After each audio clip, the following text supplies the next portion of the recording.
शब्द क्रांती न्यूज, शब्दांची ताकद, बदलाची सुरुवात. मुख्य संपादक प्रसाद भोईर. मी आता संस्था आपली ओपन कशी झाली किंवा आपली नियुक्ती कशी झाली, आपण सुरुवात कशी केली याबद्दल मी थोडक्यात सांगतो. ज्यावेळी आज उपस्थित नाहीत आहेत ते शंकरचाऊ भोईर, मी सेवानिवृत्त झालो होतो. माझ्या घराच्या बाहेर मी शहापूरमध्ये विशेष सरांच्याकडे नेहमी बसायला यायचो. ते मला अर्ध्या रस्त्याला भेटले आणि ते माझे सोयरे, ते मला बोलले, सोयऱ्या चालला कुठं? तो बोललो गावात जातो. अरे मला बहिणीला भेटायला यायचे. त्याच्याकडं ती पुस्तकं होती, जुन्या चालीरीती बदलण्यासाठी त्याने ते पुस्तक काढलं होतं आणि त्याची किंमत होती 20 रुपये. मी मागेच फिरलो आणि त्यांना घरी घेऊन गेलो. माझी घरवाली घरात होती, तिला 2 पुस्तकं त्याने दिली आणि 40 रुपये मी त्यांना लगेच ताबडतोब दिले.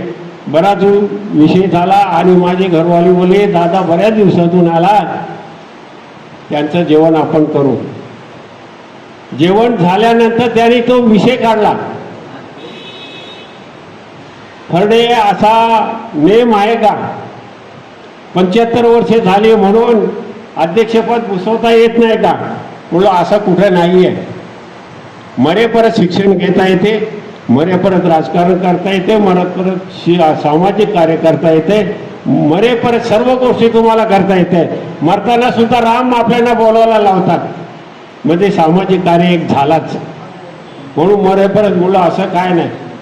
तर म्हणजे माझा अपमान झाला, म्हणजे तुमचा अपमान भरण्यासाठी मी प्रयत्न करतो. मी सुरुवात केली, सगळे कागदपत्र गोळा केले. माझे सहकारी सल्लागार विशेराव साहेब, श्रीपाद बंधू संगारे, शिवरामजी दाजी मोगरे, जयवंत तुकाराम ताडमले यांनी चांगल्या प्रकारे संस्था स्थापन करण्यासाठी चांगला सहकार्य केला. आमच्याकडे पैसे नव्हते, पण आम्ही उसने पासने घेऊन संस्था स्थापन करायचीच. आणि आज सांगायला एक आनंद होतो आणि दुःख पण होत आहे. मधु भेरे आपले कंडक्टर, ST मध्ये काम करणारे, ते मला ST मध्ये भेटले आणि मी त्यांना म्हटलो असं असं काम करायचे. त्यांनी लगेच सांगितलं का आपल्या घसायला ओपन करायची, बाबांच्या नावाने ओपन करायची. 30-35 लोक आले. 30-35 लोकांना त्यांनी घरचं जेवण दिलं, चांगल्या प्रकारे सहकार्य केला. आणि हेच नाही तर त्याचं स्वतःचं घर अजून सुद्धा दानपत्रावर आपल्या संस्थेला आहे, असा कोणी देऊ शकत नाही. पण त्यांनी सांगितलं हे दानपत्रावर घर असल्याशिवाय आपली संस्था स्थापन होणार नाही. मग त्यांनी स्वतःचं घर त्याने दानपत्रावर गेलं. आज ते मयत झालेले आहेत.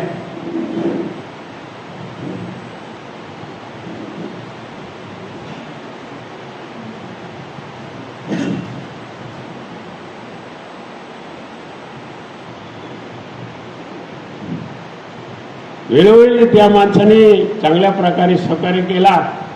एका ठाण्याला गाडी न्यायची असेल आयुक्त का कार्यालयात, तर त्याला फक्त फोन करायचा, भिडे साहेब आम्हाला गाडी पाहिजे, ताबडतोब गाडी द्यायची. भिडे साहेब अमुक पैसे खर्च करायचे, ताबडतोब द्यायचे.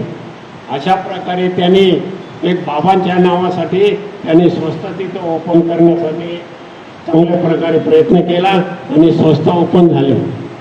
संस्था ओपन करताना आम्ही तसे वयस्करच माणसं होतो. आयुक्त कार्यालयात जाणं, हे करणं ते करणं, बरेचसे आम्हाला श्रम झाले. आम्हाला एका माणसाने योग्य सल्ला दिला तर तुम्ही आयुक्त कार्यालयात जाण्यापेक्षा एक माणूस तिथेच काम करतो आणि त्याच्याकडे ते काम द्या. त्या माणसाने आमच्याकडून 9,000 घेतले आणि काम पण केला नाही. शेवटी त्याला आम्ही पकडला आणि त्याच्याकडून ते कागदपत्र तयार केलं. आम्ही सर्वजण गेलो आणि आयुक्तालयाकडून ते त्याला नियुक्ती आणली, रजिस्ट्रेशन करून घेतलं आणि NGO पण संस्था केली. अशा प्रकारे आम्ही संस्थेचा हे स्थापना केलेली आहे आणि ती 31/3/2015 साली झाली. पण तिची ओपनिंग ही 12/9/11 या साली झाली. पण 4 वर्षे आम्ही सतत काम करीत होतो आणि रजिस्ट्रेशन आम्हाला मिळालं. चांगल्या प्रकारे काम झालं. मी सांगतो संस्थेच्या माध्यमातून आपल्या शहापूर तालुक्यातील उज्ज्वल गॅस योजना कमीत कमी या संस्थेच्या माध्यमातून 1861 लोकांना गॅस योजना मिळाली. माझ्या गावातली स्वतः 80 लोकांना गॅस योजना मी मिळवून दिली उज्ज्वल गॅस योजना संस्थेच्या माध्यमातून. आणि वन हक्क दावे जवळ 1500च्या पुढे झालेले आहेत. अनेक प्रकारे काम झालेले आहेत. तुम्ही शिवनेर कातकरवाडी आपल्या शहापूर तालुक्याच्या मध्यवर्ती ठिकाणी असणारी कातकरवाडी, तिथे लाईट नव्हती. मी असा संध्याकाळी गेलो आणि त्यांना विचारलं, अरे तुमच्या गावाला लाईट नाही, ही लाईट घेता कुठून? त्यांनी सांगितलं आम्ही जमिनीतून घेतो. मी त्यांना सांगितलं हे घातक आहे, हे जमिनीतून घेऊ नका. दुसऱ्या दिवशी आलो मी, तारमले साहेब होते. तारमले साहेबांना सांगितलं का मुलं असा असा प्रकार आहे, आपण विद्युत मंडळाकडे जायचा. विद्युत मंडळाकडे गेले. काळे साहेब होते त्यावेळेला आणि कुडो साहेब पण होते. कुडो साहेब म्हणजे एक कुडो साहेब नाही, दुसरे कुडो साहेब होते. आणि त्यांच्या माध्यमातून ताबडतोब त्या साहेबांनी काळे साहेबांनी सांगितले की 3 महिन्यात लाईट तुम्हाला देतो. 3 महिन्यात लाईट पेटली. पण त्याचा श्रेय घेताना राजकीय माणसांनी घेतलं, आम्ही दिलं. पण त्या लोकांनी सांगितलं की या संस्थेने काम केलेलं आहे, ही संस्थेने आमची लाईट पेटवली, आम्हाला उजेडात जे आणलं ते संस्थेने आणलेलं आहे. अशा प्रकारे अनेक प्रकारची कामं झालेली. खर्डी विभागामध्ये दवाखान्यात जाऊन आम्ही स्वतः कार्यकर्ते जाऊन स्वतः त्या दवाखान्यात तिथल्या परिसरातली लोकांची सभा घेतली आणि चांगल्या प्रकारे दवाखान्याची व्यवस्था चालवण्यासाठी धानके मॅडमची मध्ये आम्ही भेट घेतली आणि चांगल्या प्रकारे सुविधा चालली. अनेक प्रकारची अशी कामं केली. आता उदाहरणार्थ हे पडवल यांचे वडील हयात नाही आहे, मयत झालेले आहेत. ते बऱ्याचशा वेळा आमच्याकडे आले, संस्थेकडे आले, दादा माझी एवढी जमीन आहे आणि ती 35 सेक्शनमध्ये गेलेली आहे. मी त्यांना सांगितलं आपण तुमचं काम करू पण हळूहळू करू. त्यांचं काम मी आयुक्ताकडून आणलं, कलेक्टरकडून आणलं आणि कशी विचारणा केली. त्यांनी माहिती अधिकार टाकला तर फॉरेस्ट खात्या बोलला ह्या माहिती अधिकार चालत नाही, आम्हाला सरकारी माहितीचा अधिकार पाहिजे.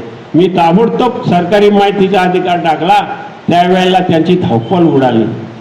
फॉरेस्ट खात्या बोलला आमच्या अभिलेखाला उल्लेख नाही, प्रांत बोलला आमच्या अभिलेखाला उल्लेख नाही. नोटिफिकेशन असतंय ना, तुम्हाला सर्वांनाच माहीत आहे नोटिफिकेशन लागते ते आमच्या अभिलेखाला उल्लेख नाही. मग मी त्यांना पत्र लिहिला आयुक्ताला का तुम्ही नोटिफिकेशन नसताना त्यांना 35 सेक्शन लावला कसा, त्यांच्या 7/12वर उल्लेख आहे कसा. त्याने ताबडतोब कलेक्टरला कळवलं, कलेक्टरने प्रांताला कळवलं, प्रांताने तहसीलदारला कळवलं आणि तहसीलदारने सर्कल आणि तलाठी यांना कळवलं. आणि त्याने 7 दिवस होत आहे ना तुमच्या पूर्ण जागेची त्यांनी हे पाहणी केली. परंतु काही गोष्टी ज्या असतात त्या पुढं त्या मालकाने करायच्या असतात. आपण इथपर्यंत आणला. मी तलाठ्याला जाऊन विचारणा केली. त्याने सांगितलं मालक स्वतः हजर पाहिजे, तुम्ही येऊन काय उपयोग नाही होणार. नंतर अशा पद्धतीने मी सर्व कामं केली. आता भानगड अशी आहे, ही वार्षिक सभा आहे. काही गोष्टी ज्या असतात ती प्रस्तावना करताना सगळ्या गोष्टी सांगाव्या लागतात, सगळ्यांना माहीत पडावं लागतं आहे. तो संस्था कोणत्या परिस्थितीत चालते, कुठले कामं केली जातात, तरच लोकांना समजेल की ही संस्था चांगल्या प्रकारे काम करते. आमच्या चॅनलला नक्की सबस्क्राईब करा. व्हिडिओ आवडल्यास लाईक करा आपल्या मित्रपरिवारासोबत शेअर करा. धन्यवाद.